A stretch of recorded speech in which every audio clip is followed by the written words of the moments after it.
Boker Tov, Shalom à tous et à toutes, Bézat Hashem. Une bonne journée, beaucoup d'Atzlacha, beaucoup de bracha pour tout le monde, par le mérite de Rabbeinu Kadosh, qui prie pour nous tout le temps, qui répare le monde chaque seconde. Alors la bracha pour tout le monde, une Atzlacha, beaucoup de joie, beaucoup de satisfaction, beaucoup de yeshuot, beaucoup de confiance en soi, beaucoup de confiance dans le tzaddik, beaucoup de confiance dans Hashem.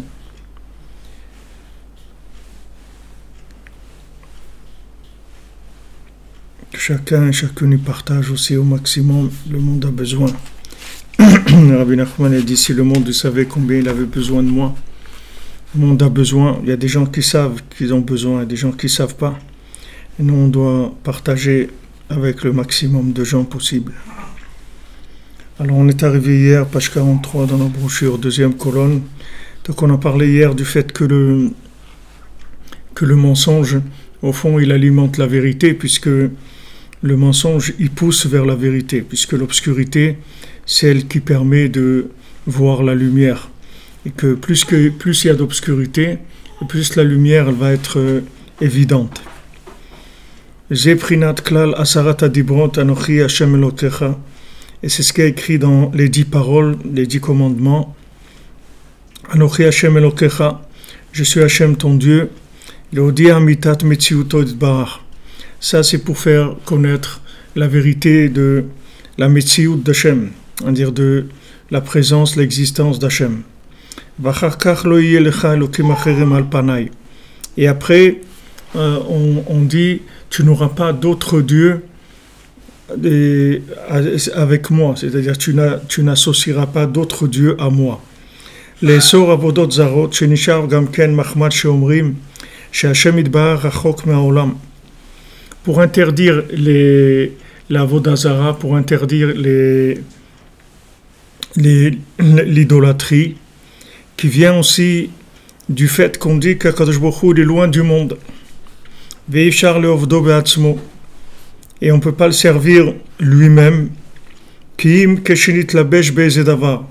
que quand Hachem il s'habille dans une chose, c'est-à-dire que si Hachem il s'habille dans une statue ou dans un objet, alors à ce moment-là, ça devient possible de le servir. Mais sinon, directement, comme ça, c'est pas possible. C'est ça ce qu'ils disent les idolâtres.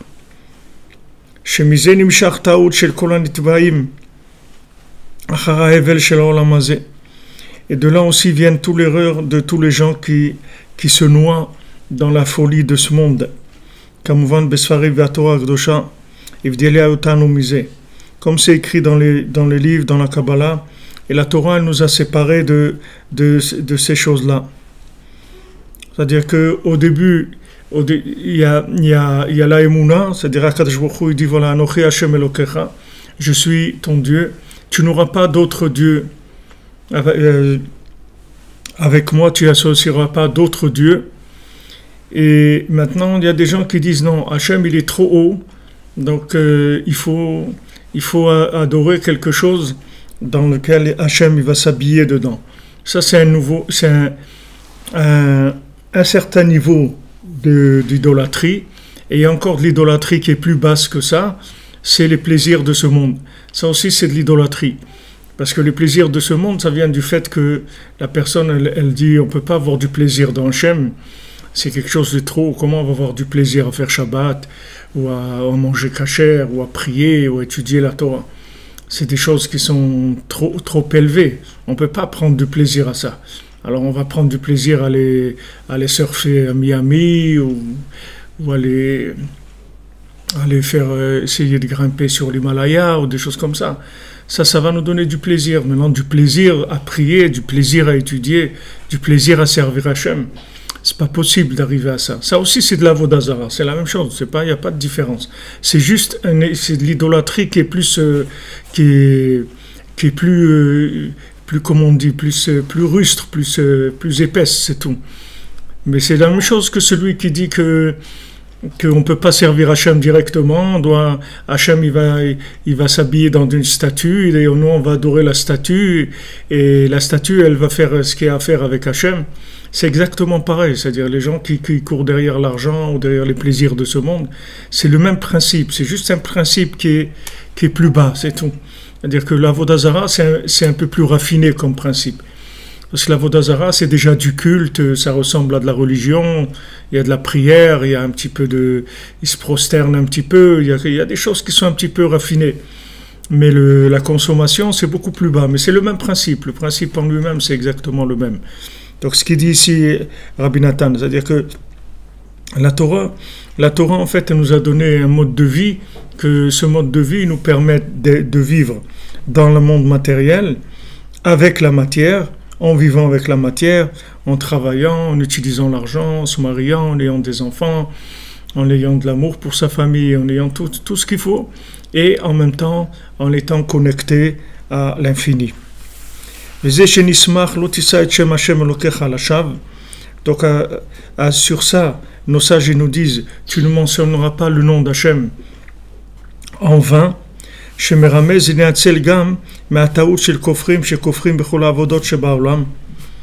pour se sauver, être sauvé de l'erreur des hérétiques qu'ils nient tout le service qui est service divin, même la avodot que la Torah et la mitzvot ils nous ont donné d'Israël. Ils disent que la Torah et les mitzvot, c'est pas comme on voit en Israël, il y a la guerre pour le Shabbat, celui-là il veut pas celui-là qui veut ouvrir Shabbat, il dit mais attends, mais laisse-nous kiffer, non, on a envie Shabbat d'aller acheter une bouteille d'arak ou de whisky ou un steak ou un truc, tu vas pas nous embêter, toi tu vas nous fermer nos magasins le Shabbat, mais laisse-nous vivre, pourquoi tu veux nous asphyxier? Et l'autre il dit non, mais ferme ton magasin parce qu'il y a un plaisir plus grand, c'est de garder Shabbat. Mais l'autre il n'a pas compris encore qu'il ne sait pas ce que c'est ce plaisir-là. Alors invite-le chez toi le Shabbat, fais-lui goûter le Shabbat un petit peu. Et après tu verras que les magasins ils auront plus de clients et donc ils vont fermer. Mais tu ne peux pas lui dire c'est pas bien. Dire sur lui c'est pas bien. Donne-lui autre chose. Quelqu'un il mange des cailloux, dis-lui c'est pas bon les cailloux, voilà je te donne à manger des chocolats, regarde, goûte, c'est meilleur. Ah, quand il va goûter les chocolats, il va dire ça c'est vrai, ben c'est meilleur le chocolat que le caillou. Mais tu peux dire à quelqu'un qui est dans les plaisirs de ce monde, écoute, tu vas t'asphyxier, comme ça tu vas être mieux après. Et tu peux pas l'asphyxier, c'est des niveaux, il faut l'aider à sortir, il faut pas lui dire ferme, arrête, ferme tout, n'écoute plus de musique, ne fais plus ça, ne va pas à la plage, ne va pas ça, ne fais pas ci, ne fais pas là. Et après, qu'est-ce que tu veux qu'il meure, qu'est-ce que tu veux qu'il fasse? Tu vois qu'avec ça, tu l'as aidé, tu l'as pas aidé, il faut que tu lui fasses goûter, fais-lui goûter, c'est tout. Tu n'es pas capable de lui faire goûter, alors tais-toi, c'est tout. Tais-toi, ne dis rien. Si tu n'es pas capable de transmettre, alors tais-toi, c'est tout. Si tu es capable de transmettre, alors fais goûter. Tu n'es pas capable de transmettre, ne dis pas c'est pas bon ce que tu fais. Au lieu de dire c'est pas bon ce que tu fais, donne-lui à goûter autre chose pour qu'il voit la différence. Mais si tu n'as rien à lui présenter, ne lui dis pas ce que tu fais, c'est pas bien. C'est cruel. Parce que s'il te croit, le pauvre il va être malheureux, il va être très très malheureux. S'il a confiance en toi, dans ce que tu lui dis, il va être très malheureux. Parce que lui, il ne sait pas ce que c'est. Lui, il est dans un niveau en dessous de l'idolâtrie. Il est dans la consommation. Lui, il est dans les plaisirs du ventre. Alors, qu'est-ce que tu vas lui dire? Tu vas lui dire, tu sais, viens, tu vas servir Hachem. C'est super, tu vas te lever à 5 heures du matin, le Shabbat, tu vas aller au mikvé. Après, tu vas aller prier. Et surtout, tu prends rien avant la prière, même pas un café, rien. Il faut rester à jeun parce que c'est ça qui est super. Et après, tu vas faire la prière et tu vas écouter la dracha, le discours du rabbin. Et l'autre, il s'ennuie à mourir. Et l'autre, il lui raconte des trucs. Et après, il y a le kiddush. Mais attends, le kiddush, c'est pas maintenant. Il faut attendre. D'abord, on finit la prière. Il est déjà 11h. Il est fatigué. Et maintenant, on va faire un petit kiddush. Ah, enfin, un petit moment de plaisir. Voilà. Ah, depuis 4 heures du matin, il faut qu'il attende 7 heures pour avoir un petit moment de plaisir. Il va goûter un petit peu de boucha, un petit peu d'adamrout ou d'un petit peu des trucs. Mais c'est pas facile ça. Tu peux pas dire à tout le monde, c'est ça le bonheur. C'est difficile. Il faut présenter les choses au niveau des gens de manière à ce qu'ils aient envie de sortir de là où ils sont. Parce que alors maintenant, il y a des hérétiques que eux ils disent, tu sais, Hachem, il est trop grand, on ne peut pas parler de servir Hachem. C'est trop grand, qu'est-ce que tu veux qu'Hachem, il est de ton service. Il n'a rien du tout de ton service, il a rien. Bémet Rabbeinu, il dit ça dans Sichot Haran. Rabbeinu, il dit, qui est-ce qui peut dire qui sert Hachem? Tu peux dire que toi, tu es en train de servir Hachem. Qu'est-ce que tu lui amènes à Hachem? Qu'est-ce que tu sers? Tu sers Hachem, tu lui amènes quoi à Hachem? Qu'est-ce que tu amènes à Hachem? Tu lui amènes quelque chose à Hachem? Voilà, tu as fait 10 Teilim, 20 Teilim. Qu'est-ce que tu as amené à Hachem? Tu sais dans tout ça, qu'est-ce que tu apportes vraiment à Hachem? Quand tu fais une prière, quand tu fais des Teilim, quand tu fais une tzedaka, quand tu fais tout ce que tu fais comme mitzvot, comme service d'Hachem, tu sais qu'est-ce que ça apporte à Hachem? Tu sais l'élément qui apporte quelque chose à Hachem? C'est le ratson que tu as, le vouloir que tu as de te rapprocher de lui. C'est ça qui lui apporte quelque chose. Tout le reste, le côté extérieur, c'est pas ça qui lui apporte quelque chose. Le côté extérieur, sans le vouloir, ça apporte absolument rien du tout. Mais maintenant, quand tu veux, alors ça c'est merveilleux. Quand tu veux, c'est extraordinaire. Alors Hachem, il a un plaisir extraordinaire. Parce que c'est la seule chose qu'Hachem, il ne peut pas créer. Hachem, il ne peut pas créer ton vouloir. Ça, il ne peut pas le créer. Il peut te faire vouloir, malgré toi. Mais ce n'est pas toi qui as voulu. C'est lui qui t'a fait vouloir. Et ça l'intéresse pas. Hachem, il veut que tu veuilles toi-même. C'est comme, vous savez, quand vous cachez quelque chose, vous jouez à cache-cache. Alors la personne, vous voyez qu'elle ne trouve pas. Alors vous commencez à lui dire... bouge un peu par là-bas, va un petit peu par là-bas. Alors vous voyez qu'elle s'approche, mais elle ne trouve toujours pas. Alors vous lui donnez encore de plus en plus d'éléments pour qu'elle trouve. Elle est juste à côté et elle ne trouve pas quand même. Alors à la fin, vous lui dites, voilà, regarde, c'est là-bas, dans le tiroir, ouvre, tu vas trouver. Alors il ouvre. Alors maintenant, est-ce que maintenant ça s'appelle qu'il a joué? Il a joué à cache-cache. Il n'a pas joué à cache-cache, il n'a rien fait. Le pauvre, il n'a pas envie de chercher. Qu'est-ce que tu veux de lui? Comme il a dit une fois un tzaddik, il a dit voilà, il avait un petit enfant qui pleurait. Alors il a dit pourquoi tu pleures? Il lui dit parce qu'on joue à cache-cache, mais il n'y a personne qui me cherche. Ils sont partis tous, il n'y a personne qui me cherche. Alors, on avait décidé de jouer à cache-cache. Et maintenant ils sont tous partis, ils m'ont laissé. Alors le tzaddik, il a dit regarde, voilà pourquoi Hachem il pleure. Parce qu'il n'y a personne qui le cherche. Il y a beaucoup de gens qui font des mitzvot, ils font des synagogues, ils font des trucs, ils font des beaux sefer Torah. Et il y a beaucoup de choses qui sont faites, Baruch Hashem. Il y a beaucoup de choses dans le monde qu'on fait pour le judaïsme. Mais combien il y a de vouloir là-dedans, de vouloir faire plaisir à Hachem? Combien il y a de ne pas vouloir faire de la peine à Hachem?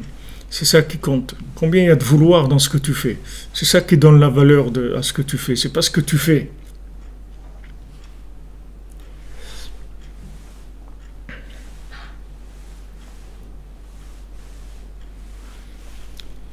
Alors oui, comme dit notre ami Bonjour, il s'appelle Bonjour, c'est un bon nom, d'un bonjour Yom Tov. Et ce monde, il est plein d'embûches. C'est vrai. Mais il y a une voie, il y a un chemin où vous pouvez passer toutes les embûches du monde. Il y a un chemin, il y a une méthode pour arriver à passer toutes les embûches du monde, que personne ne pourra vous embrouiller, que personne ne pourra vous arnaquer dans ce monde. C'est de vouloir la vérité, c'est tout. C'est de vouloir la vérité. Si vous voulez la vérité, peu importe d'où vous venez, ça n'a aucune importance.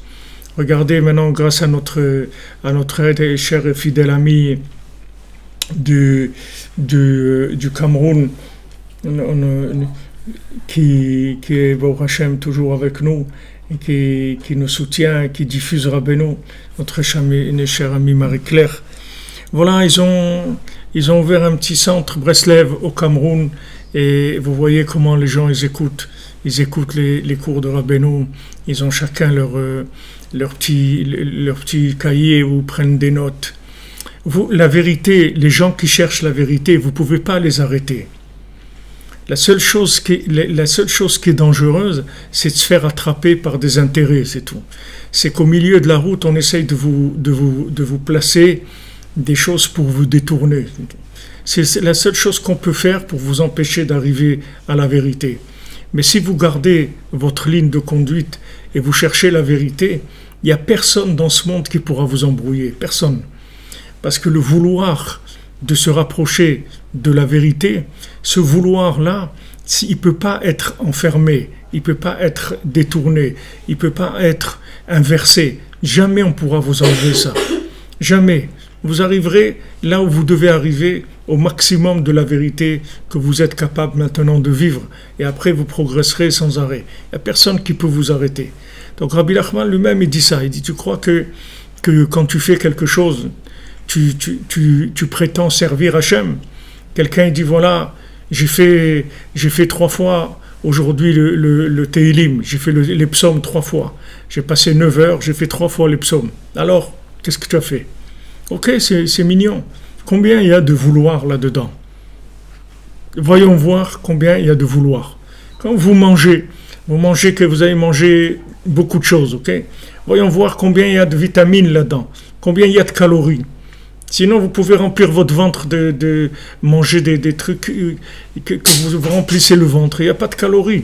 Après, vous étonnez et dites, mais je mange beaucoup, mais je suis faible. Mais attends, qu'est-ce que tu manges? Ben voilà, j'ai mangé 1 kilo. 1 kilo de quoi?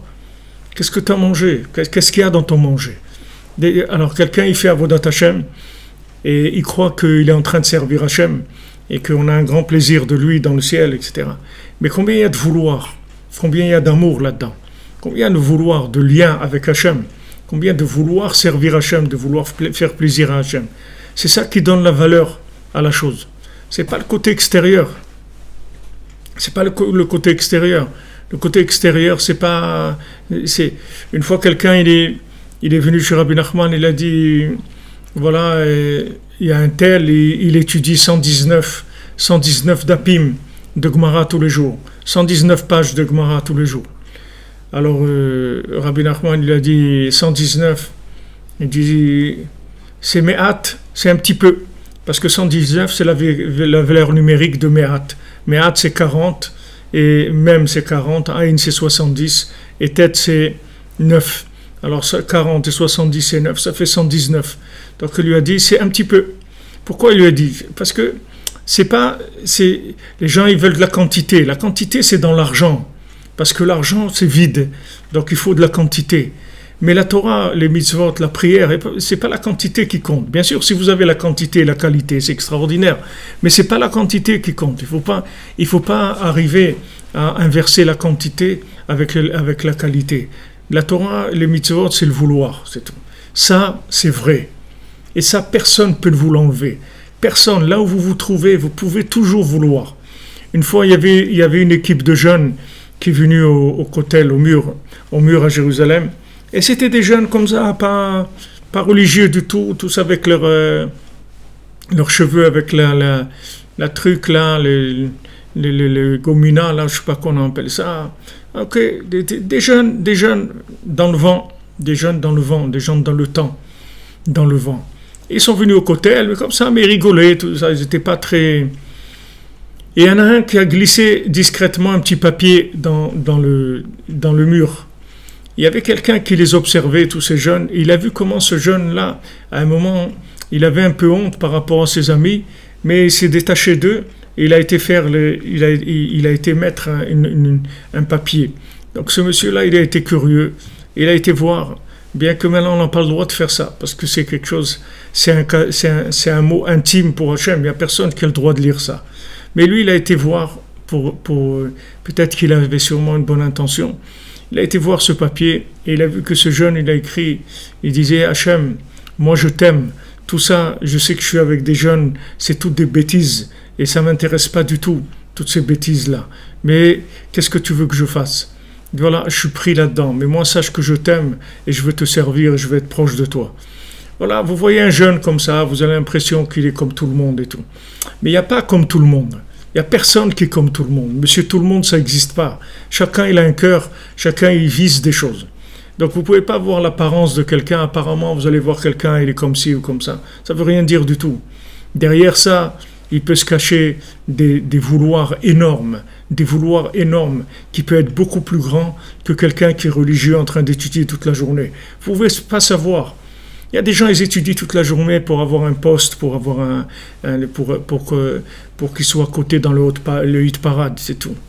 Il y a un hit parade et chacun il est là, il a envie de monter dans le hit parade. Ouais, c'est le troisième, c'est le quatrième, c'est le deuxième. Ouais, il va décrocher, il va devenir le plus grand, il va être consulté par le monde entier. On va dire c'est le plus grand et tout. Il y a des gens, toute leur étude, c'est pour ça. Et vous croyez que cette étude sert à quelque chose? Elle sert à rien du tout. Il y a d'autres dans l'argent, ils ont la même attitude. Voilà, vous prenez les Winsoft, celui de Winsoft, ou truc, ou l'autre. Voilà, eux aussi, ils veulent beaucoup d'argent pour être les plus grands, etc. Alors, c'est quelle différence? Il n'y a aucune différence. Vous ne pouvez pas savoir qu'est-ce qu'il y a dans le cœur de quelqu'un. Et Hachem, lui, sait qu'est-ce qu'il y a dans le cœur de chacun. Qu'est-ce que tu veux? Tu cherches quoi exactement? C'est tout ça qui compte. Tout le reste, toutes les apparences, elles veut rien dire du tout. C'est pour ça que, si vous voulez, cette erreur-là, que les gens ils disent que Hachem il est trop haut pour le servir, c'est basé sur cette vérité-là, que Hachem il est tellement grand, qu'en fait, si tu veux le servir, tu ne peux pas le servir avec le côté extérieur uniquement. Il faut qu'il y ait du cœur, il faut qu'il y ait du vouloir, il faut qu'il y ait de l'amour dans ton service d'Hachem. Sinon, ton service, c'est sûr qu'il n'a pas beaucoup de valeur. Alors sur cette chose-là, eux, ils construisent une théorie comme quoi, qui est-ce qui va dire qu'il peut servir Hachem, puisque maintenant, Hachem, il est tellement infini par rapport à ce monde, tu vas pas me dire qu'une petite action, que tu vas mettre une petite action, une petite pièce à la tzedaka, ne crois pas que ça va faire quelque chose. Et Davka, Hachem, c'est ça qu'il a montré. Quand Hachem il a dit de construire le Mishkan, voilà, maintenant on a quelques jours, puisque Shabbat ça va être Rosh Chodesh Nissan, et d'ailleurs c'est l'anniversaire de Rabbi Nachman qui tombe le jour où il est né Béhémet, parce qu'il est né Shabbat, Rabbeinu qui était Rosh Chodesh Nissan comme cette année, et il a fait la Brit Mila aussi, le Shabbat Agadol, c'est-à-dire c'est là où Rabbeinu il a fait la Brit Mila. Alors ce Rosh Chodesh Nissan, alors c'est la Kama du Mishkan, c'est là où Moshe Rabbeinu, il a fait fonctionner le Mishkan. Ils ont construit le Mishkan pendant plusieurs mois, et Moshe Rabbeinu, il est venu, il a connecté le Mishkan avec Hachem. Mais pour construire le Mishkan, qu'est-ce qu'Hachem il a demandé? Il a demandé un shekel, que chacun il donne martzita shekel, que quelqu'un un demi-shekel il donne. Et il dit que voilà, que le riche il donne pas plus, et le pauvre il donne pas moins. Il a donné un petit peu, que chacun il donne un petit peu. Pourquoi? Parce qu'après, les gens ils vont venir et vont dire « Ouais, ben tu sais, hein, cette synagogue, c'est moi qui l'ai construite. Hein. Et ce Mishkan, là, ben, c'est moi, j'ai donné 3 millions d'euros. Hein, tu crois que ça s'est fait comme ça ?» Et il va demander qu'on mette son nom là-bas, et qu'on dise « Voilà, un tel, c'est lui qui a financé ça, c'est lui qui a fait ça, etc. » Et dans le Mishkan, il n'y a personne qui va dire « Il a fait quelque chose. » Il a donné, qu'est-ce qu'il t'a donné? Il a donné un demi-shekel, c'est rien donné du tout. Mais d'un côté, ça a permis que tout le monde participe et que tout le monde soit présent dans le Mishkan. Dans ce Mishkan-là, il y a tout le monde. Tout le monde était là. Tout le monde a construit le Mishkan. Chacun a dit, ouais, j'ai participé. Et toi aussi. On a tous participé, mais à un niveau égal et minimum, un demi-shekel. Que ce soit pas beaucoup. Que ce soit pas beaucoup, de manière à ce que personne ne pense qu'il a fait quelque chose, et d'un autre côté que personne ne pense qu'il a rien fait non plus. Que tout le monde sache qu'il a une part au Mishkan, mais c'est une part qui est une petite part, qui est assez grande pour être connectée, et qui est assez petite pour ne pas se sentir avoir fait quelque chose de fantastique et qui nous revient le moindre honneur de ça. D'avoir donné un demi-shekel, il n'y a aucun honneur qui va être attribué pour ça, mais d'un autre côté, on a participé. Donc Hachem, quand il construit sa maison, il veut une petite participation extérieure, mais il veut une grande participation du cœur. L'école Ish Asher Idevenu Libo, que chacun, que son cœur, qui a dans son cœur de donner, c'est-à-dire il veut donner, Idevenu Libo, qu'il a de l'énédivut, c'est-à-dire il a envie de participer, il a envie de construire, il a envie de voir la maison d'Hachem exister. Donc il participe de tout son cœur, il dit je veux ça de vous. Je veux un petit peu dans ce que vous allez donner, un demi-shekel, mais je veux beaucoup de cœur. Je veux pas beaucoup d'argent, mais je veux beaucoup de cœur. C'est ça que Hachem lui demande. Hachem il demande, bien sûr, si quelqu'un peut donner beaucoup d'argent avec beaucoup de cœur, mais Ashrei Chelko, mais ça c'est un grand niveau. C'est grand niveau que ça aussi c'est des choses où on se fait attraper. Parce qu'à un moment, la personne, elle arrive à donner tellement qu'après elle se sent exister à travers cette chose-là et avoir un honneur de cette chose-là. Alors que la tzedaka, c'est vraiment la chose là, qui est basée complètement sur le cœur. D'ailleurs, c'est écrit dans la halakha comme ça, pour que vous voyez l'importance de la tzedaka par rapport au cœur, alors que toutes les mitzvot, c'est pas comme ça. Si maintenant, vous pensez par exemple faire une mitzvah, vous dites voilà, par exemple, ce Shabbat, je vais aller prier au kotel, par exemple. Alors vous habitez un peu loin, tu dis tiens, ce Shabbat, je vais aller au kotel, prier là-bas. Bezat Hashem, je vais aller au kotel. Alors, si maintenant vous l'avez dit avec votre bouche, alors vous devez aller, parce que c'est un neder, si vous n'avez pas dit pli neder. Ce Shabbat, je vais aller prier au kotel. Sauf si vous avez un empêchement, un truc, mais normal, vous devez aller. Mais si maintenant vous avez pensé à aller prier au kotel, vous allez dire, tiens, vous avez eu l'idée comme ça, tiens, ce Shabbat, je vais aller prier au kotel. Vous n'êtes pas obligé d'aller, parce que vous n'avez pas dit avec votre bouche. Donc, ce n'est pas un neder, ce n'est pas un vœu que vous avez fait. Donc, il n'y a pas d'engagement, c'est un souhait que vous avez fait. Mais dans la tzedaka, ce n'est pas comme ça. C'est-à-dire, si par exemple, vous savez qu'il y a quelqu'un qui va venir vous voir, comme nous, par exemple, il y a des pauvres qui viennent au Beth Midrash tous les jours après le shiur, d'accord. Alors c'est maintenant, vous savez qu'il va venir, et quand il va venir, vous dites, je vais lui donner, quand il vient, je vais lui donner 10 €. Vous pensez ça dans votre cœur. Et quand il vient, vous lui donnez 5. Vous ne pouvez pas. Parce que la tzedaka, quand vous pensez dans votre cœur, c'est comme si vous avez dit avec votre bouche. C'est la même chose. Parce que c'est quelque chose qui est tellement lié avec le cœur, que le cœur, quand il a décidé, c'est comme si c'est la bouche qui avait décidé. C'est la même chose. Alors que tout le reste, non, c'est pas comme ça. Tout le reste, si vous dites pas avec votre bouche, c'est rien. C'est rien du tout. Vous avez pas de souci à vous faire, c'est comme si vous n'avez rien décidé. Mais la tzedaka, quand vous pensez donner, c'est comme si vous aviez dit, quand il vient un tel, je vais lui donner 10 €. C'est comme si vous l'avez dit avec votre bouche, c'est la même chose. Parce que la tzedaka, c'est que du cœur, c'est tout. Donc, c'est quelque chose de très très délicat. Parce qu'il y a beaucoup de gens qui ont construit des choses, qui ont fait des choses, mais il faut voir quelle intention là-dedans. Comme c'est quelque chose qui a que du cœur, il y a beaucoup de détournements là-dedans. Il y a beaucoup, comme on dit, les détournements de fond. Il y a des détournements de fond. Alors dans le tzedaka, il y a des grands détournements de font. Il y a des gens, ils ont donné des millions et des millions, mais il y a eu des détournements de fonds. C'est-à-dire qu'ils ont détourné l'intention, c'est-à-dire qu'ils ont voulu s'acheter une place avec ça. Bon, il y a quand même une part où les gens qui ont reçu ça, ils ont eu ce qu'ils ont eu. Par exemple, il y a des gens qui donnent pour Pessah, il y a des gens qui donnent des millions pour Pessah. Vous voyez, ça existe nulle part dans le monde. Si vous voyez ce qu'il y a à Jérusalem, avant Pessah, la semaine d'avant Pessah, c'est un truc qui n'existe nulle part dans le monde. Vous avez des rues entières qui sont fermées à la circulation, et qu'est-ce qu'il y a dans ces rues? Que des palettes de nourriture que les gens ils viennent et distribuent à des gens. des palettes entières, des centaines de palettes de pommes de terre, de carottes, de matzot, des œufs, tout ce que quelqu'un peut avoir besoin à Pessah.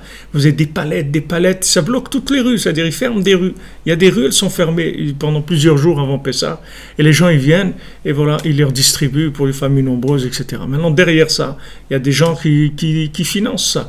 Donc ces gens-là, ils ont profité de cette tzedaka. Donc il y a quelque chose quand même qui leur revient. Mais le fait que s'ils font ça pour qu'on mette leur nom, voilà, un tel, il a donné, truc et tout, alors ça détourne beaucoup la mitzvah. Ça détourne beaucoup la mitzvah. Donc, comme quelqu'un m'a envoyé une blague à pourri, il m'a dit, il y a un grand rave, il cherche est-ce que vous avez un photographe qui peut venir tout de suite? Comme ça, il m'a envoyé à Purim dans la WhatsApp. Est-ce que vous avez un photographe qui peut venir tout de suite? Alors bon, personne qui a répondu. Alors après, il a dit non, parce qu'il y a un grand rave qui veut donner la tzedaka en cachette. Il veut qu'il y ait quelqu'un qui le filme quand il va donner. Il veut que ça soit diffusé sur les réseaux. Il a fait une blague comme ça de Purim. Mais en fait,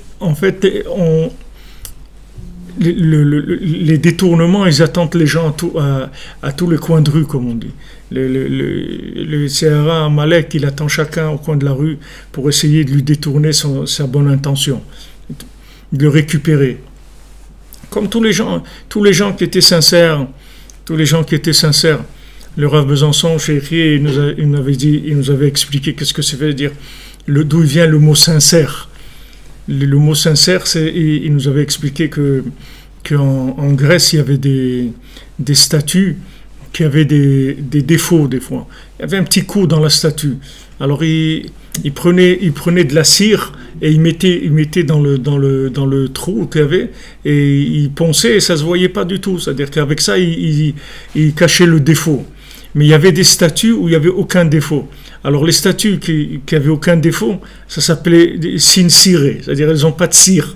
C'est-à-dire que c'est des statues où il n'y a aucun défaut qui a été caché. Elle est parfaite et celle où il y a des détails, alors c'est autre chose. Alors sincère, c'est ça. C'est qu'il n'y a pas des trucs qui sont on n'a pas mis de la cire pour boucher des trous apparents. La personne, elle fait ça dans la simplicité. Il y a pas de. Alors chacun, on essaye de le récupérer à chaque fois. Chacun, on essaye de le récupérer, toutes ses bonnes intentions. Et il faut beaucoup de ratson, il faut entretenir beaucoup le vouloir pour pas se faire attraper par des grands. Il y a des acheteurs, des gens qui font du marketing. Ils achètent les talents des gens. Ils achètent la réussite des gens. Des fois, tu cassais la tête à construire pendant des années. Tu t'es levé à Khatsor, tu as fait de Bodedou, tu as fait des trucs incroyables pour Hachem, que pour Hachem. Et à un moment, dans un tournant, tu vas voir quelqu'un qui va essayer de t'acheter tout ça. Il va essayer de te détourner tout ton capital pour en faire quelque chose de très bas, de la consommation basse. Alors que tu faisais partie des gens qui étaient les plus proches des tzadikim, d'Hachem, etc. Et maintenant, pour un peu d'honneur ou un peu de soi-disant de bien-être passager, de quelques sensations, alors la personne, elle se vend. Elle se vend. Les Breslevers, ils faisaient très attention à ça. Très attention à ça. Mamash, ils luttaient contre ça de façon incroyable. Vous voyez des vieux Breslevers, des grands mamas, quand ils allaient au mikvé, ils mettaient 2 heures pour se déshabiller, pour se rhabiller. Ça leur mettait 2 heures. Mais jamais ils permettaient que quelqu'un les aide ou quoi que ce soit. Ils faisaient tout seul, tout le maximum qu'ils pouvaient faire tout seul, ils faisaient tout seul. Ils ne voulaient pas de participation de qui que ce soit, de rien. Ils voulaient faire ce qu'ils avaient à faire, c'est tout. Ils ne voulaient pas que des gens ils viennent, qui les habillent ou qui les trucs, et qui le portent qui marchent dans la rue, lui portent un parapluie ou des trucs comme ça. Jamais ils voulaient ça, jamais. Ils faisaient très attention parce qu'ils avaient peur. Ils avaient peur de se faire détourner dans ce qu'ils avaient. Ce qu'ils avaient, c'était tellement précieux. Ils savaient qu'il y a des yeux qui cherchent ça. Ils cherchent ces choses-là. On cherche les talents. On cherche les gens sincères, les gens qui ont du talent. Après, qu'est-ce que tu vas devenir? Johnny Hallyday? Tu vas devenir quoi? Alors que tu aurais pu être quelqu'un qui fait du bien dans le monde, qui appelle la Géoula. Mais dans chaque virage, alors c'est pour ça que je vous dis, monsieur, bonjour, n'ayez pas peur. N'ayez pas peur, si vous voulez la vérité, personne ne vous détournera dans ce monde. Personne, vous comprenez? Personne ne peut rien vous faire dans ce monde. Personne ne peut vous emmener nulle part. Mais seulement, il faut renouveler tous les jours ce vouloir. Il faut passer un moment avec Hachem. Il faut lui parler. Il faut l'éloigner de notre amour, de notre attachement. Et ça se fait qu'avec la prière. Avec la prière, mais votre prière, pas la prière que vous allez lire dans le livre. Votre prière à vous, de votre cœur à vous. Vous dire Hachem, je t'aime, Hachem, je suis avec toi. Hachem, tu sais même que si je fais des bêtises, c'est parce que je suis fou, c'est tout. Mais moi, dès que j'ai un moment où ma tête elle revient, moi j'ai envie de faire que du bien, c'est tout. Mais je suis fou, je suis fou. Mais j'aime pas la folie. J'y crois pas à la folie. Je sais que c'est de la folie, j'y crois pas. Je crois pas à la folie de ce monde. Voilà, je m'achète le dernier iPhone et tout, mais c'est de la folie. C'est pas ça, c'est ma vie, c'est pas le dernier iPhone. Je l'achète parce que je suis dans ce système et je vis là-dedans. C'est vrai que ça me plaît, j'aime bien une caméra qui filme à 10 000 pixels ou je sais pas quoi. Mais sache que c'est pas ça ma vie. Moi je suis avec toi, ma vie elle est avec toi, c'est tout. Même si on est dans la folie, il faut garder le signe. Rabbeinu il a dit, il faut garder le signe. Même si on est fou, il faut garder le signe pour savoir qu'on est fou. Le signe, c'est quoi? C'est qu'on parle avec Hachem, c'est tout le temps. Tout le temps. Il y a un moment qu'on le consacre, mais toute la journée, dès qu'on peut parler avec lui, on parle avec lui. On marche dans la rue, dans un bus, dans un taxi, dans une voiture, dans son lit, là où on est, on peut toujours parler avec Hachem. On parle avec lui, on lui réitère tout le temps notre amour. Et avec ça, il n'y a personne qui pourra vous arnaquer dans ce monde. Personne. Personne ne pourra vous détourner. Tant que vous gardez le contact avec Hachem, personne ne pourra vous détourner. Si maintenant vous arrêtez le contact, alors là, vous passez dans vous faites d'autres liens. Chacun, il est toujours en contact avec des éléments. Soit il est en contact avec Hachem, soit il est en contact avec des dealers. Il y a beaucoup de dealers dans ce monde. Chacun il deal sa cam, chacun il a sa cam à vendre. Il cherche des consommateurs, c'est tout. Amalek, c'est le plus grand dealer qu'il ait jamais eu. Et il cherche des consommateurs, il leur vend de l'honneur, il leur vend de l'argent, il leur vend de la réussite imaginaire. Il leur vend beaucoup de choses, beaucoup de plaisir, il leur vend beaucoup de choses. Et celui qui parle avec Hachem, il n'a rien à voir avec tout ça. Il est sauvé, même s'il vit dans la folie, même s'il baigne dans la folie, on ne peut rien lui faire. C'est ça que la Torah nous a interdit. Elle nous a dit, tu ne mentionneras pas le nom d'Hachem en vain.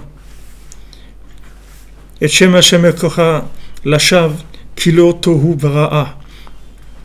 Parce que Hachem, il n'a pas créé un monde qui est un désert. Il n'a pas créé un monde qui est un tohu. Je ne sais pas comment on traduit en français. C'est le tohu.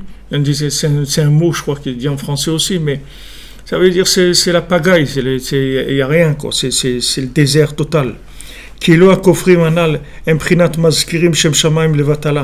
Parce que ces hérétiques-là, même si ils parlent d'Hachem, mais ils parlent d'Hachem en vain, puisqu'ils disent, il est mignon Hachem, il est extraordinaire, mais c'est dommage, il n'est pas là.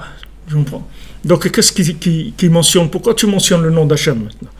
Si maintenant tu crois dans Hachem, alors sache que Hachem il est à côté de toi, Hachem il voit ce que tu fais, Hachem il écoute ta prière. Mais si tu dis non, Hachem il est très grand, il est tellement grand, mais pourquoi tu dis ça? C'est pour le sortir, c'est pas pour le rentrer. Donc ça sert à rien ce que tu es en train de te dire. Qu'est-ce que tu es en train de dire? Tu es en train de dire quoi? La personne, elle dit, voilà, je promets, dès que je gagne au loto, il y a des gens qui me disent, Ravi frère, dès que je gagne au loto, je vous donne de quoi construire à Ouman et tout. Non, on ne demande pas au loto, on demande 1 euro par jour. C'est pas le loto.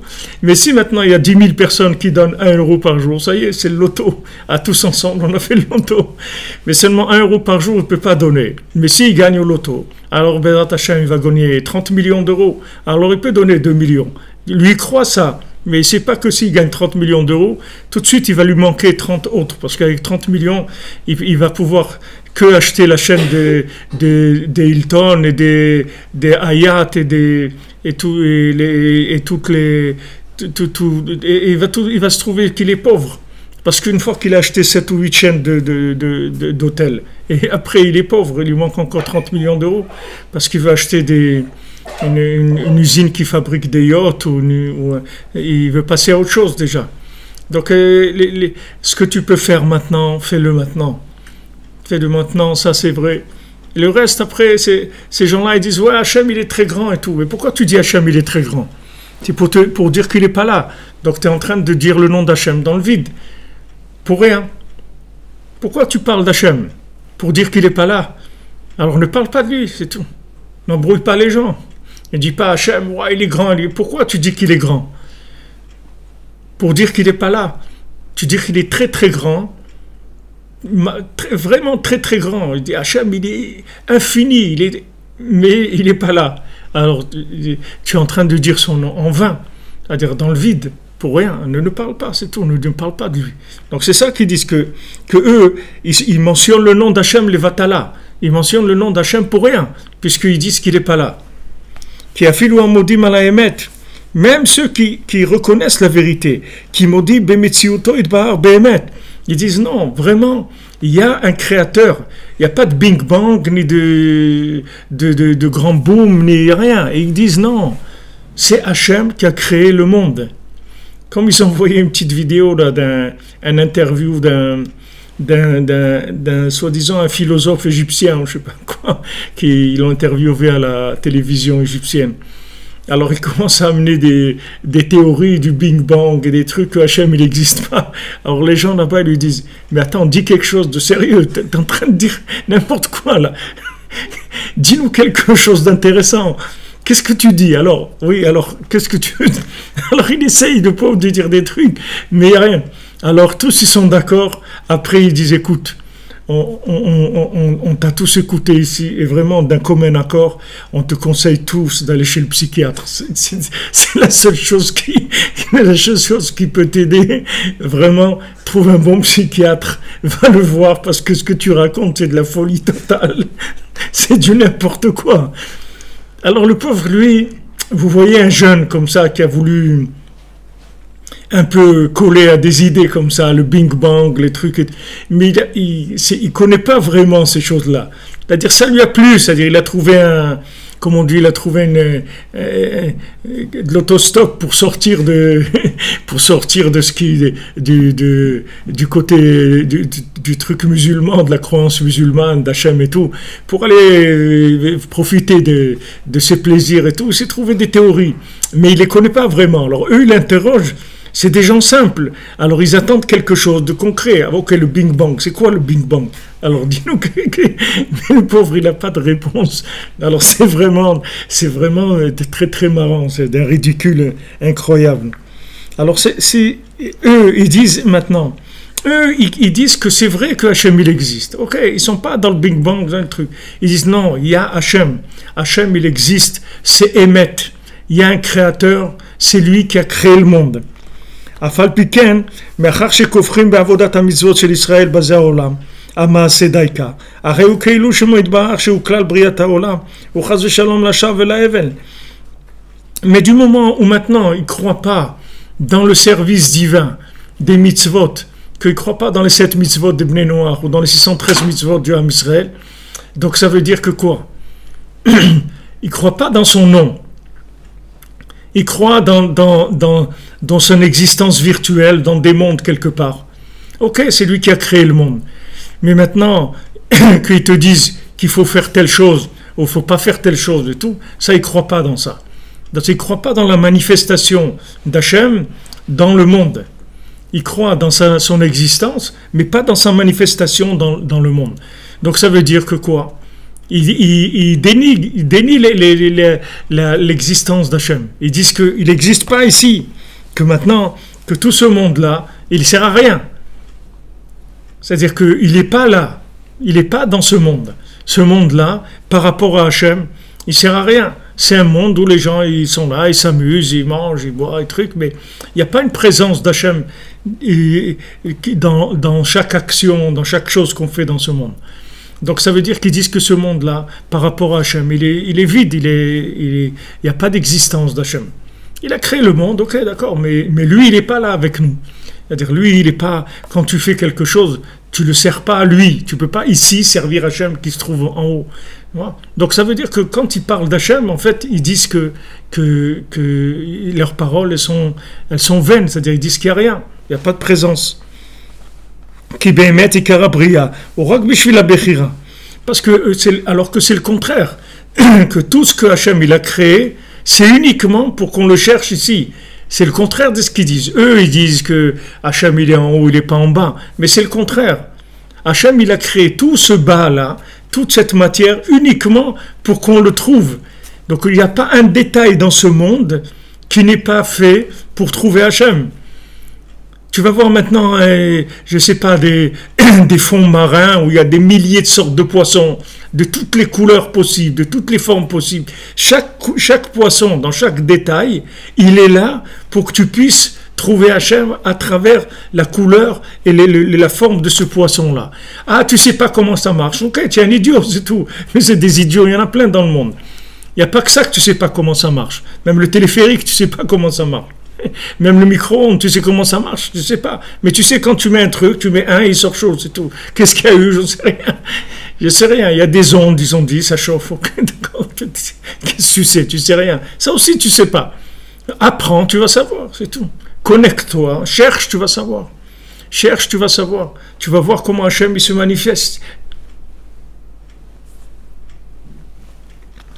Ki be'emet ikar habriya hu rak bishvil habechira.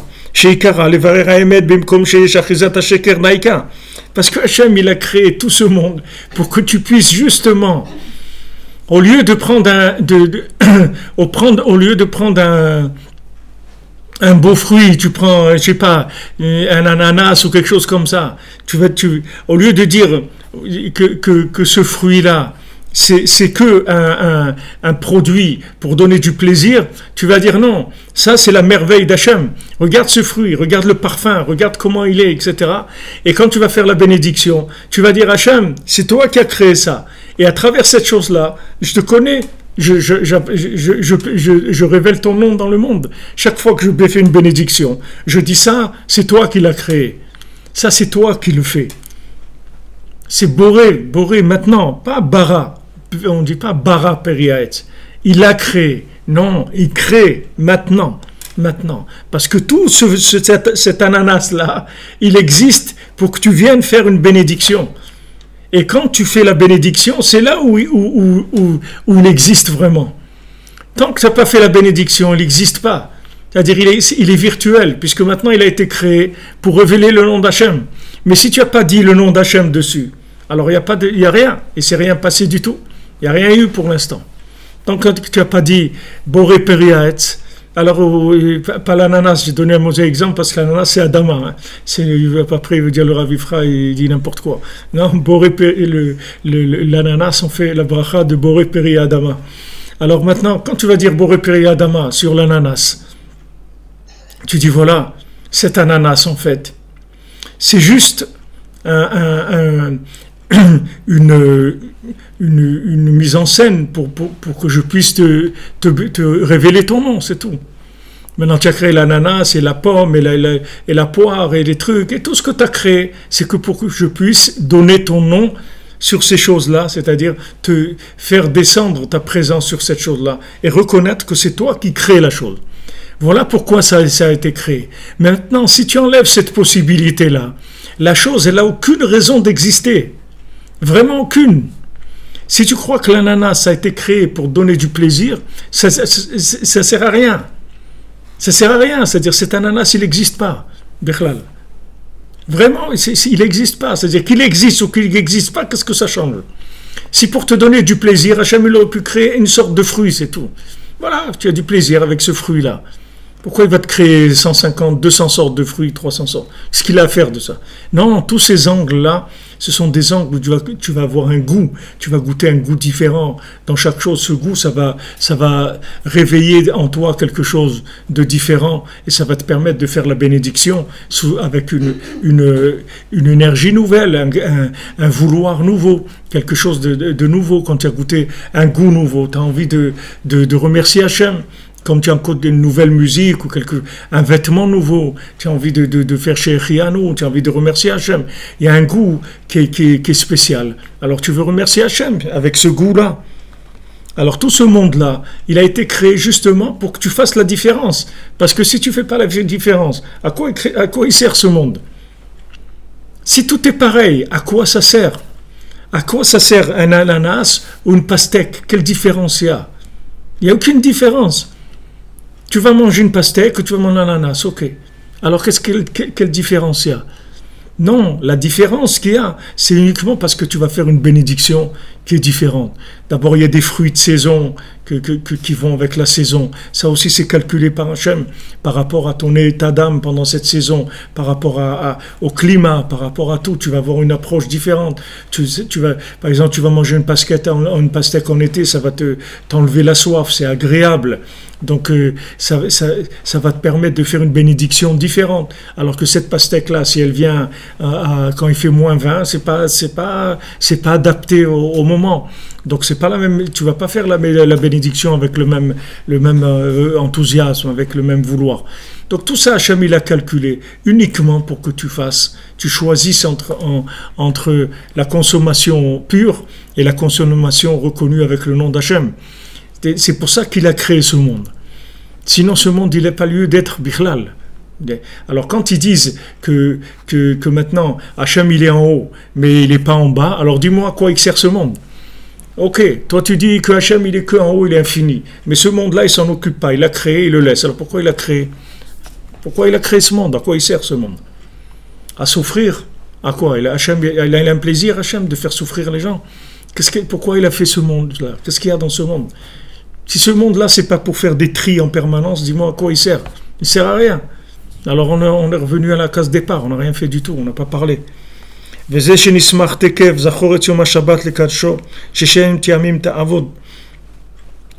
pour ça que tout de suite après, dans la Torah, elle nous dit, tu vas te souvenir du Shabbat pour le sanctifier. Pendant 6 jours, tu vas travailler dans ce monde. Et le 7e jour, c'est Shabbat pour Hachem. Kikol hanal kalul b'mitzvat Shabbat sheiklal kol Torah.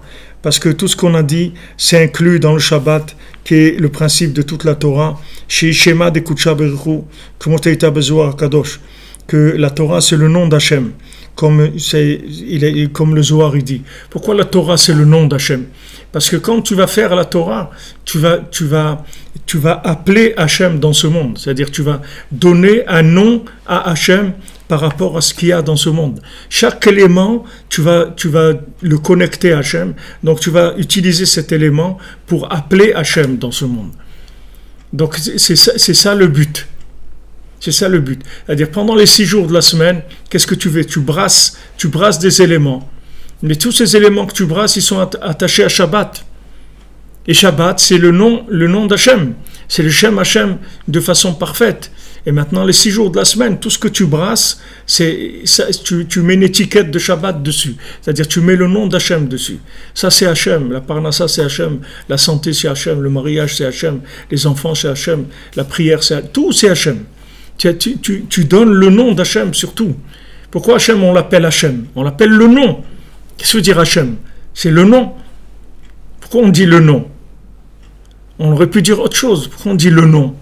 Le nom. Pourquoi on dit comme ça? Dans les autres langues, on ne dit pas ça. Les gens ils disent Dieu, ils ne disent pas le nom. Nous, en hébreu, on ne dit pas le nom. On ne dit pas le nom d'Hachem. On ne dit pas Dieu en hébreu. On dit le nom. C'est tout. Parce que qu'est-ce que c'est Dieu? C'est le nom, l'appellation que tu lui as donnée sur la chose que tu as. Tu as un téléphone, c'est le nom d'Hachem. Tu as une banane, c'est le nom d'Hachem. Tu es marié, c'est le nom d'Hachem. Tu as un enfant, c'est le nom d'Hachem. Tout ça, c'est le nom d'Hachem. Tu appelles Hachem à travers ces éléments, quand tu le reconnais à travers cette chose-là. Tu dis, c'est lui qui m'a donné ça. C'est lui qui me donne ça, c'est lui qui veut ça, c'est lui qui a fait que tout est comme ça. Voilà, il y a un monsieur, il a eu un petit garçon et sa femme, elle veut pas qu'il le voie ni rien. Bon, ils avaient des problèmes et tout, donc maintenant, il va voir la Brit Mila et il savait même pas s'il allait pouvoir assister à la Brit Mila de son fils. Elle voulait pas au début. Bon, Hachem, après, elle était d'accord. Elle a été d'accord. Elle a dit, tu peux assister à la Brit Mila et tu peux venir. C'est la Brit. Alors, c'est sûr que pour un père, c'est choquant, quoi. J'ai le droit d'assister. C'est mon fils, quoi. C'est Hachem. Hachem, il veut comme ça. Pourquoi, on ne sait pas. Tu mets une étiquette dessus. Quand tu as une situation, tu dis, ça, c'est le nom. C'est-à-dire, j'appelle ça sur le nom d'Hachem. Je dis ça, c'est Hachem. Et tout. Ah, mais comment? C'est à l'envers? Je ne sais pas, moi. Ça peut être à l'envers, ça peut être à l'endroit, j'en sais rien. Pourquoi Hachem, il a créé des scorpions? Les scorpions, c'est pas sympa. C'est pas sympa, un scorpion. Ça tue des gens, ça fait, je ne sais pas ce que ça fait de bien dans le monde, mais ça fait beaucoup de mal aussi. Pourquoi Hachem, il a créé ça? Je ne sais pas. Donc, il y a des situations qui sont des situations de miel, de douceur. Ça, on comprend que c'est magnifique. Et il y a des situations de scorpions. C'est Hachem. Le scorpion, c'est Hachem qui l'a créé. Il n'y a personne d'autre qui a créé le scorpion. C'est parce que le scorpion, c'est un animal qui est dangereux, désagréable, que ce n'est pas Hachem qui l'a créé, c'est Hachem qui l'a créé. Mais il a créé aussi le miel, il a créé aussi le lait, il a essayé de créer aussi des fruits qui ont un goût extraordinaire. Il a créé des choses amères, il a créé des poisons aussi. Il y a du poison aussi. Mais ça aussi, c'est Hachem. Tout ça pour que tu fasses un tri, c'est tout. Tu prends ça oui et ça non. Toute ta vie, tu t'habitues à faire des tris pour que tu tries entre le bien et le mal. Tu dis ça c'est bien et ça c'est mal. S'il avait créé que des choses qui sont agréables dans le monde, alors les gens, ils n'auraient rien cherché du tout dans leur vie. Ils auraient consommé tout ce qui est agréable et ça y est, c'est terminé. Mais le fait que maintenant il y a de l'agréable et du désagréable, ça oblige la personne à faire des choix, à prendre certaines choses, à rejeter d'autres choses. Donc ça nous habitue à vivre dans des choix permanents. Qui a Torah izkira kama pa'amim etzel mitzvat Shabbat sheshet yamim ta'avod. Parce que la Torah, plusieurs fois quand elle parle de Shabbat, elle dit pendant 6 jours tu vas travailler. Maintenant, normalement, si on veut parler de Shabbat comme un jour de connexion à l'infini, un jour de repos divin, c'est-à-dire un repos dans Hachem, où on en finit avec les bêtises de ce monde, on ne doit pas mentionner la semaine. On ne doit pas mentionner la semaine. C'est un petit peu... Ça gâche un peu le plaisir que tu mentionnes la semaine. Quand on était petit, on chantait « Guégué l'écolier, c'est bientôt les vacances ». Mais tu ne chantes pas « Guégué l'écolier, c'est bientôt la rentrée ». Tu vas tout nous gâcher avec ça. Si pendant les vacances tu viens, tu nous dis « Gay, les vacanciers, c'est bientôt, c'est quelqu'un il dit ça, on va le frapper. Il dit « Qu'est-ce que tu nous... Maintenant on veut oublier tout ça, on est en vacances et tout. » Alors tu vois qu'Hachem il te parle de Shabbat et il te dit « Pendant 6 jours tu vas travailler. » Toujours il le met avec Shabbat. Pourquoi tu mentionnes les 6 jours de la semaine avec le Shabbat? Il dit voilà, Rabbi Nathan, ça a l'air en plus. C'est pas une mitzvah. Il n'y a pas une mitzvah que pendant les 6 jours de la semaine, tu dois bosser dur et tout. C'est pas, je veux dire, si tu trouves comment t'arranger, que tu n'as pas besoin de bosser, alors ok, il n'y a pas une obligation de la Torah de travailler. Nous, on doit travailler parce qu'on est au niveau où on est. Si on a un niveau plus grand, alors on n'aurait pas eu besoin. Mais Adam Arishon nous a mis dans un pétrin et on est obligé de travailler. Qu'est-ce qu'on va faire? Mais je veux dire, c'est pas, il n'y a pas à la base dans le monde, Hachem il n'a pas créé l'homme pour qu'il travaille. C'est après que c'est venu, c'est des réparations. La Torah veut nous montrer qu'on ne peut pas atteindre la Kedusha du Shabbat chez Bridat Almadeate, qui est le monde futur. Tu veux goûter au monde futur, qui est le but de la connaissance d'Hachem. Le monde futur, c'est le monde de la vérité, c'est là où on va connaître Hachem. C'est que si tu travailles pendant 6 jours, c'est tout, sinon tu ne vas pas connaître Hachem. Si maintenant, quand tu devais le chercher, quand il était caché entre le bien et le mal, tu ne l'as pas cherché là, tu ne vas pas le trouver là-haut. C'est-à-dire que comment tu veux le trouver dans l'évidence si quand maintenant, quand il y avait pas l'évidence, tu l'as pas cherché. C'est-à-dire Hachem il t'a mis dans ce monde pour que tu le cherches quand il n'est pas évident. Et après tu vas arriver à l'évidence. Mais c'est pour ça qu'à chaque fois qu'il te parle de Shabbat, que c'est l'évidence, il te mentionne les 6 jours de la semaine, pour que dans les 6 jours de la semaine, c'est les 6 traités de la Mishnah, que c'est des Tahor, Tamé, pur, impur, Kacher, Pasoul, Moutar, Assour, permis, interdit, que tu le cherches là où il y a des mélanges, tu le cherches là-dedans. Et Shabbat, ça y est, il n'y a pas de borer, on ne fait pas de tri, on ne fait pas de trucs parce qu'on rentre dans de la révélation. Mais si tu veux rentrer dans cette révélation, il faut d'abord que tu passes par les 6 jours de la semaine. Sinon le Shabbat, il n'a pas de sens. Qu'est-ce que tu vas rentrer dans quoi? Tu veux que du repos. Tu veux que du repos. Il y avait quelqu'un, on dit, un fainéant, il cherchait du travail. Alors il est venu à Pôle emploi, il cherche du travail. Il dit, il dit je trouve pas de travail, mais lui, le Béhémet, il voulait pas travailler. Alors chaque fois qu'on lui donnait un travail, il disait non, c'est. Alors ils lui ont donné un travail, ils lui ont dit tu vas balayer les cimetières. Voilà, ça va être ça ton travail. Alors ok, il a été balayer les cimetières.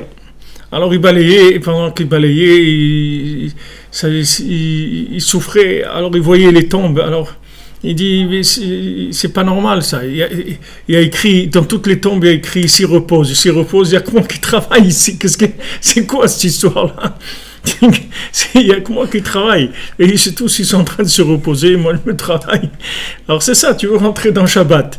Tu vas rentrer dans Shabbat, quoi faire dans Shabbat? Il faut que tu aies bossé, c'est-à-dire que tu aies fait des tris dans la semaine. Et à ce moment-là, tu vas rentrer ton Shabbat. En fait, c'est le résultat des tris que tu as fait dans ta semaine. C'est ça ton Shabbat. Quand dans la semaine, tu as pioché tous les éléments valables, alors quand tu rentres dans Shabbat, tu rentres dans un monde de merveille. Mais ce monde de merveille, tu l'as fait avec les éléments que tu as pris dans la semaine. Tu n'es pas rentré dans Shabbat comme ça, comme un invité et qui n'a rien fait. Non, tu as bossé. C'est-à-dire ton Shabbat, tu l'as préparé. Mishetarach. Berev Shabbat, Yochal Be Shabbat, celui qui s'est fatigué la veille du Shabbat, il va manger Shabbat. C'est-à-dire que tu t'es fatigué toute la semaine. Tu as fait des slaloms, tu as évité des embûches, tac, tac, tu as pris ça oui, ça non, ça tac, tac. Toute la semaine, tu fais des tris. Et tout ce que tu as pris dans la semaine, ça stagne. Rabbeinu dit, c'est tout stocké le vendredi après-midi. Et dès que tu rentres dans Shabbat, tout monte. Tout ce que tu as trié, tu as pris de positif, tout ça, ça monte. Et c'est ça ton plaisir du Shabbat. Ton plaisir du Shabbat, en fait, c'est toi qui te l'es fait, ton Shabbat. C'est pas que tu rentres dans un truc et tout le monde voit le même film. Non, le film, c'est toi qui l'as écrit. C'est toi qui fais le scénario dans la semaine. Chaque fois que tu as eu une épreuve et que tu as fait le bon choix, tu as pris un élément qui est un élément de bien. Cet élément de bien, il va être associé à tout le bien que tu as fait dans la semaine. Et vendredi après-midi, il va y avoir tout le bien que tu as fait dans la semaine qui va venir. Et juste à l'entrée de Shabbat, ça va monter. Tout va monter. C'est pour ça qu'à l'entrée de Shabbat, il y a un peu d'énerve et tout dans la maison et tout. Il faut faire attention parce que c'est des moments difficiles. Parce que l'Etziara, il veut casser ces moments-là. Il veut les casser. Alors, il faut faire attention que la veille du Shabbat, il faut faire attention à avoir beaucoup de patience, beaucoup de gentillesse, beaucoup d'ouverture de cœur, parce que c'est un moment de stresser. Waouh, truc, tu as oublié ça, on a truc, on n'a pas ça, ouais, tu n'as pas fait, mais attends, mais ça y est, c'est bien. Il y a beaucoup de stress. Mais ce stress-là, en fait, il vient des clipotes. C'est les clipotes c'est le côté négatif qui essaie d'empêcher à la dernière minute la personne de rentrer dans le Shabbat avec de la joie, avec son cœur bien ouvert, avec beaucoup d'amour, beaucoup de bonheur. Il y a beaucoup d'attaques la veille de Shabbat. Alors Rabbeinu dit aussi, c'est pour ça qu'on prend on se lave à l'eau chaude la veille de Shabbat, parce que quand on se lave à l'eau chaude la veille de Shabbat, en fait, l'eau chaude, ça brûle ces clipotes-là qui veulent rentrer avec nous dans Shabbat. C'est-à-dire, elles veulent rentrer dans notre Shabbat même, elles veulent nous faire des problèmes. Alors, la veille de Shabbat, on les élimine pour pas qu'elles s'accrochent D'où elles viennent ces clipotes? Elles viennent en fait que quand on a fait des tris dans la semaine, des fois ces tris-là, ils sont pas faits de tout cœur. Ils sont faits des fois parce que on se sent obligé. Alors on fait ces tris là, mais on l'a pas fait de tout cœur. Alors le fait qu'on n'a pas fait de tout cœur, ça fait qu'on a des associés dans la mitzvah qu'on a faite. On a des associés qui sont pas des gens très recommandables, qui sont des gens de comment on appelle ça, des gens du milieu, des gens de la mafia. Alors ils veulent rentrer dans Shabbat avec nous parce qu'ils ont participé avec nous un peu à la mitzvah, ils ont pris un peu de la mitzvah. Donc la veille de Shabbat, il y a un peu de souffrance pour éliminer ces éléments-là. Donc il ne faut pas s'inquiéter de ces épreuves-là. Alors quand on rentre dans Shabbat, c'est ça. Pendant 6 jours on travaille. Qui Kedushat Shabbat, Prinatan Medante, Zochin. די על ידי שהאדם הוא בעולם הזה שכלול בשת ימי המעשה ששם אחיזת השקר וצריך לעבוד בהם עבודתו. Alors justement, on rentre dans Shabbat parce qu'on est dans ce monde et dans ce monde-là il y a du travail. Et qu'est-ce que c'est le travail? C'est des tris. Tout le travail c'est que des tris. Tout ce qu'on fait toute la semaine, on trie. On prend du valable et on jette ce qui n'est pas valable. C'est ça qu'on fait toute la semaine. Et ça fabrique notre Shabbat. Ça qui nous fabrique notre Shabbat et ça qui fabriquera notre monde futur aussi. Notre accès au monde futur, il va être par rapport à tout ce qu'on a emmagasiné de bien, par rapport au tri qu'on a fait. Alors, Bezrat Hashem, voilà, qu'Hashem il nous donne le mérite de faire les bons choix tout le temps, que Béhémet, le tzaddik, il nous protège, que le tzaddik, il nous protège, il nous donne, Béhémet, la bonne inspiration tout le temps.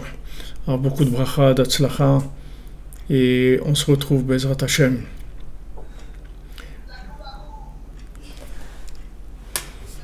Merci David, on se retrouve demain. Merci pour tout, pour votre présence, pour votre participation, vos mots gentils, votre soutien Rabbeinu, Baruch Hashem. Vous voyez, maintenant Rabbeinu, il est au Cameroun, voilà, ils sont là-bas. Maintenant le centre Breslev. Et voilà, Rabbeinu, il avance, il va y avoir dans le monde entier. Rabbeinu, il avance, Baruch Hashem. Ashrenu, Be'atzlacha.